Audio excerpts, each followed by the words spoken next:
You are looking at one of the most deceptive objects in human history. To the uninitiated, it looks like nothing more than a grandmother's keepsake.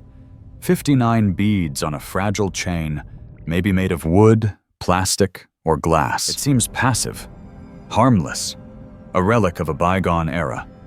But if you dig into the historical archives, if you look at the tactical maps of 16th century naval warfare, and if you consult the latest neuroscientific data, a very different picture emerges. This isn't just jewelry. For centuries, popes, mystics, and warriors have described this object using a singular, violent metaphor: a weapon. We are talking about a spiritual technology that has reportedly altered the trajectory of geopolitical wars, shielded men from the heat of an atomic blast, and acts as a physiological kill switch for anxiety in the human brain. This is not a video about blind faith. It is an investigation into why this string of beads terrifies the demonic and rewires the human mind. To understand the mechanics of this weapon, we have to drop into southern France in the early 13th century. The atmosphere is apocalyptic. A movement known as Albigensianism is tearing through Europe like a wildfire. This wasn't just a difference of opinion. It was a nihilistic death cult that taught the physical world was evil, marriage was a sin, and suicide was a form of liberation. The church was losing. Arguments weren't working. Logic was failing. Enter Dominic Guzman. He's a brilliant preacher, a man of intellect, but he is failing miserably. He's watching souls darken by the thousands. Tradition tells us that in the year 1208, broken and desperate, Dominic retreats into a forest. He doesn't just pray, he begs. He starves himself. He is looking for a solution to a spiritual virus that no logic can cure. And the answer he receives is bizarrely simple.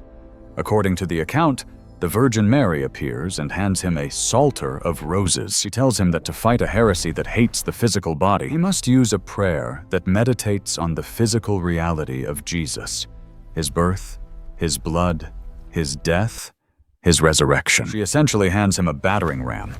Dominic takes this method, combining rhythmic vocal prayer with intense visual meditation, and he weaponizes it. He goes back to the towns that had rejected him, and something shifts. The hardness of heart dissolves. The heresy collapses. The Rosary wasn't designed to be a passive mutter. It was forged in the fires of a spiritual emergency. Fast forward 300 years, and that spiritual weapon is deployed in a literal war. The year is 1571. The Mediterranean Sea is about to turn red. The Ottoman Empire is an unstoppable juggernaut, expanding westward with a fleet that dwarfs the Christian defense. They have taken Cyprus. Rome is next. The entire Western world is on the brink of collapse. Pope Pius V knows he cannot win this on strategy alone. The numbers are mathematically impossible, so he ignores the conventional rules of war. He orders the churches of Europe to remain open day and night. He commands the sailors on the decks of the Holy League's ships, men holding swords and muskets, to grip rosaries in their other hand. On October 7th, in the Gulf of Lepanto, the fleets collide.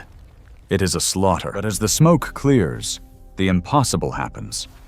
The wind shifts inexplicably, favoring the Christian sail. The massive Ottoman fleet is crushed.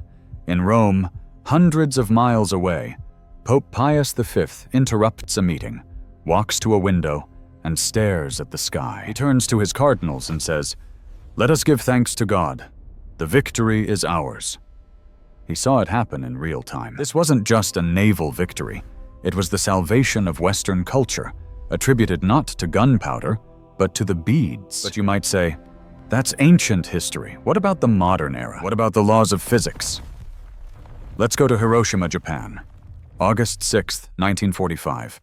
The little boy atomic bomb detonates. The temperature at the hypocenter hits several thousand degrees. The shockwave levels the city instantly. 80,000 people die in a flash. Everything within a 1-mile radius is vaporized or incinerated, except for one house. 8 blocks from the epicenter, well within the kill zone, stands a parish house. Inside are 8 German Jesuit priests. By all laws of physics and radiation, they should be dead. At the very least, they should be dying of severe radiation poisoning. But they aren't. They walk out of that house. They live long lives. They are examined by doctors hundreds of times over the next 30 years. No cancer, no radiation sickness, nothing. When asked how this was possible, Father Hubert Schiffer, one of the survivors, didn't talk about luck. He didn't talk about concrete shielding.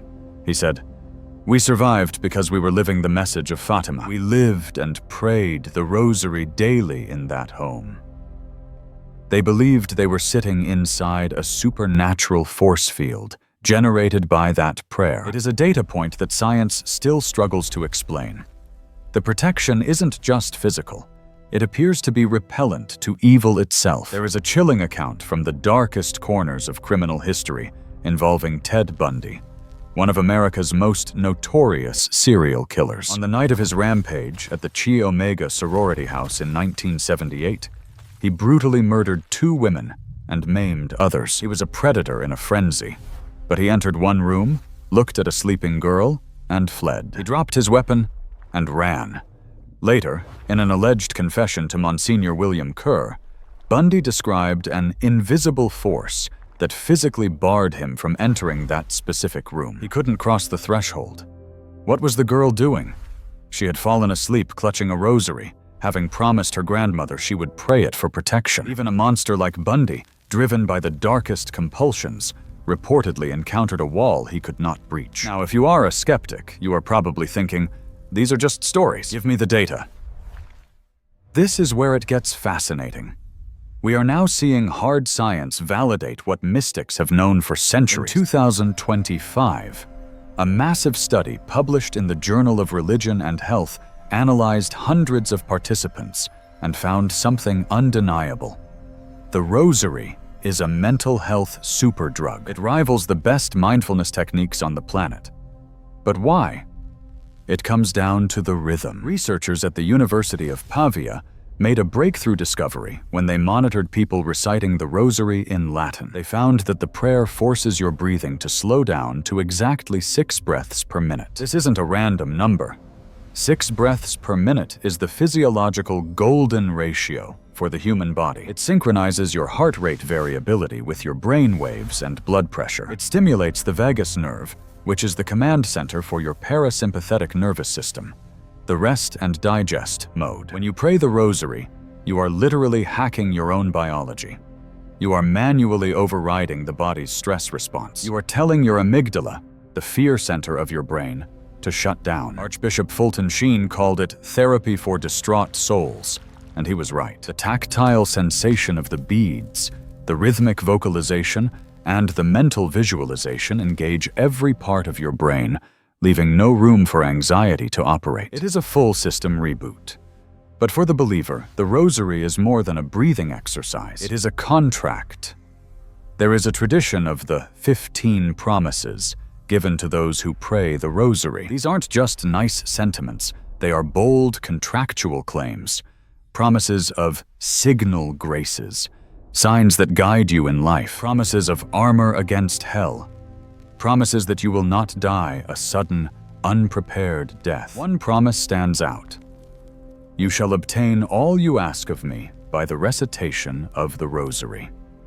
It frames the prayer not as a chore, but as a lifeline, a direct channel to the divine that bypasses the noise of the world. So, look at the beads again. It is a weapon that defeated an empire at Lepanto. It is a shield that withstood the fires of Hiroshima. It is a physiological tool that calms the modern anxious mind. And it is a key that unlocks a relationship with the divine. The secret of the Rosary is that it isn't a secret at all. It is sitting there, waiting to be picked up. The question isn't whether it works. History and science have already answered that. The question is, why aren't you using it? If you have a Rosary gathering dust in a drawer, take this as your sign. Pick it up. Test the weapon for yourself. And if this deep dive opened your eyes to the unseen reality around us, hit that subscribe button. We are just scratching the surface.